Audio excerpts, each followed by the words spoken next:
যা বুঝতে পারছি বছরের শুরুতে ইতিহাস দিয়ে শুরু হয়েছিল এসআরকের হাত ধরে, বছরের শেষটাও এসআরকের হাত ধরে ইতিহাস দিয়ে শেষ হতে চলেছে।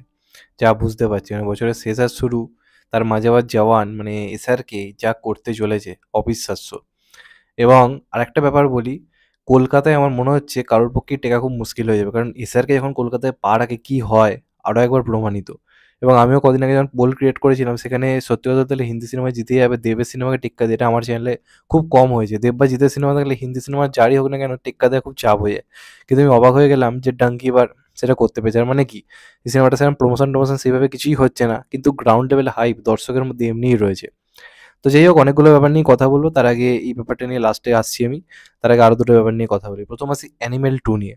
তো অ্যানিমেলের শেষে দেখিয়ে দেওয়া হয়েছে অ্যানিমেল পার্ক আসবে এবং অ্যানিমেল 2 সেটার নাম, সেটা আমরা জেনে গেছি।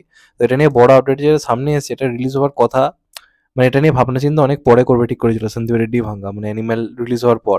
কিন্তু এই সিনেমাটা যে হাইপ তৈরি করেছে এতটা হবে তাই টিমও ভাবতে পারেনি, যে কারণে অন্য কিছু প্রজেক্ট নিয়ে সন্দীপ রেড্ডি ভাঙ্গা রীতিমতো ব্যস্ত ছিল। কিন্তু সেই সমস্ত প্রজেক্টকে দূরে সরিয়ে আগে সম্ভবত সন্দীপ রেড্ডি ভাঙ্গা কিন্তু অ্যানিমেল 2 অর্থাৎ অ্যানিমেল পার্কই কিন্তু বানাবার চেষ্টা করতে চলেছে। এবং সেটার জন্য তড়িঘড়ি তিনি মানে সবার সঙ্গে যোগাযোগ করছেন, কাজ করার জন্য রেডি করাচ্ছেন। এবং আমরা যদি দেখি রাজ শাসন সিনেমায় যে নায়িকা ছিল, তারপর ভোলাতে যে দেবগনের নায়িকা ছিল, তাকেও অ্যাপ্রোচ করা হয়েছে একটা রোলের জন্য। তৃতীয় দিমরি তো থাকবেই। এছাড়া বড় খবর হচ্ছে এই সিনেমাটা আগে শুটিংয়ের প্ল্যান করছে সত্যিও রেড্ডি ভাঙ্গা, অন্য সমস্ত সিনেমাকে সরিয়ে। এবং আরেকটা খবর সামনে আসছে, এই সিনেমার গল্প স্পিরিট স্পিরিট বলে যে সিনেমাটা সন্দীপ রেড্ডি বানাতে চলেছে প্রভাসের সাথে, তারও আগে এটার গল্প নাকি লেখা হয়ে গেছিলো, যে কারণে স্পিরিটকে পরে রেখে আগে কিন্তু এই সিনেমাটা, যেমন আল্লু অর্জুন এবং স্পিরিট এই দুটো সিনেমা আনার কথা ছিল সন্দীপ রেড্ডির, কিন্তু আগে অ্যানিমেল 2 আনার প্ল্যান চলছে। তো যদি সব কিছু ঠিক থাকে তাহলে হয়তো আমরা 2025-ই হয়তো অ্যানিমেল পার্ক পেয়ে যেতে পারি, যদি সব কিছু ঠিকঠাকভাবে এগোয়। তো এবার দেখা যাক কী হয়। এমনিতেই সিনেমাটার হাইপ ভয়ঙ্কর লেভেলের, অ্যানিমেল যা করেছে তার দ্বিগুণ কালেকশন করার ক্ষমতা রয়েছে। তো এবার দেখা যাক কী হয়। তোমাদের এটা নিয়ে কী মত অবশ্যই কিন্তু জানিও। সেকেন্ড যেটা নিয়ে কথা বলবো সেটা হচ্ছে সালার নিয়ে।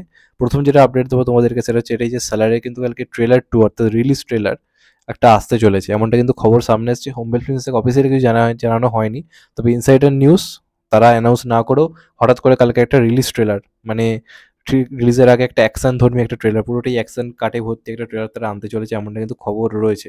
এবং সেটা আসতে পারে কালকেই, এমনটা বলা হচ্ছে। আমি যতক্ষণ ভিডিও করছি হোমবেল ফিল্মস থেকে কিছু অ্যানাউন্স করা হয়নি, হয় তারা আজ রাত্রিরে অ্যানাউন্স করবে বা কাল সকালে করবে, আর না হলে এটা ডাইরেক্ট হোমবেল ফিল্মসের ইউটিউব চ্যানেলে কিন্তু আসবে, এমনটা কিন্তু খবর সামনে আসছে। সেকেন্ড হচ্ছে সালারের অ্যাডভান্স বুকিং কেমন হচ্ছে, এক কথায় দুর্ধর্ষ। লিমিটেড জায়গাতে অ্যাডভান্স বুকিং স্টার্ট হয়ে গেছে ইন্ডিয়াতে, কেরালা থেকে শুরু করে আরও কিছু জায়গাতে হচ্ছে। এবং আপনারা বুক মাই শো খুললে বুঝতে পারবেন, ট্রেন্ডিংয়ে চলছে রীতিমতো। 1 ঘন্টায় 3000 4000 করে টিকিট বিক্রি হচ্ছে। তো বুঝতে পারছেন ক্রেজটা কোথায়। তো সালার কিন্তু দুর্ধর্ষ আমার মনে হয় ওপেনিং নেবে। তবে এই নর্থ বেল্ট একটু হলেও চাপে থাকবে, কারণ ডাঙ্কির রেসপন্স ভয়ঙ্কর লেভেলে ভালো। তো দেখা যাক কী হয়। তো যেহেতু ডাঙ্কি নিয়ে কথা বলছি, এবার আমি ডাঙ্কির কথায় আসি। ডাঙ্কির ওভারঅল অ্যাডভান্স বুকিংয়ের কথা আমি পরে বলবো, সেটা আমি এই ভিডিওতে এখন বলছি না। তার কারণ হচ্ছে কলকাতায় অলরেডি অ্যাডভান্স বুকিং চালু হয়ে গেছে, এবং আপনাদেরকে জানিয়ে রাখি কলকাতার রেসপন্স ভয়ঙ্কর লেভেলে ভালো। এবং যে পরিমাণ শো রিলিজের 5 দিন আগে সিনেমাটাকে দিয়ে দেওয়া হয়েছে এবং সেগুলোর যার রেসপন্স, আমার মনে হচ্ছে অন্যান্য সিনেমাগুলো কিন্তু যথেষ্ট চাপে পড়তে চলেছে। কারণ জওয়ান বা পাঠানের সময় যখন রিলিজ করেছিল প্রথমে যে পরিমাণ শো দেওয়া হয় তার দ্বিগুণ শো বাড়িয়ে দেওয়া হয়, কারণ সেই শোগুলো হাউসফুল হয়ে যাচ্ছিল। ডাঙ্কিতেও একই জিনিসের ঘটনা ঘটতে চলেছে, মানে জওয়ান পাঠানে যা হয়েছে আবার ইতিহাস ফিরতে চলেছে, যা বুঝতে পারছি। কারণ এখনও অবধি রিলিজের 5 দিন আগে কিছু লিমিটেড জায়গাতে কলকাতার অ্যাডভান্স বুকিং চালু হয়েছে, যেগুলো মাল্টিপ্লেক্স, পিভিআর, আইনক্স, সিনেপলিস, সেগুলোতে অলরেডি 40-50% অকুপেন্সিতে সিট বুকিং স্টার্ট হয়ে গেছে।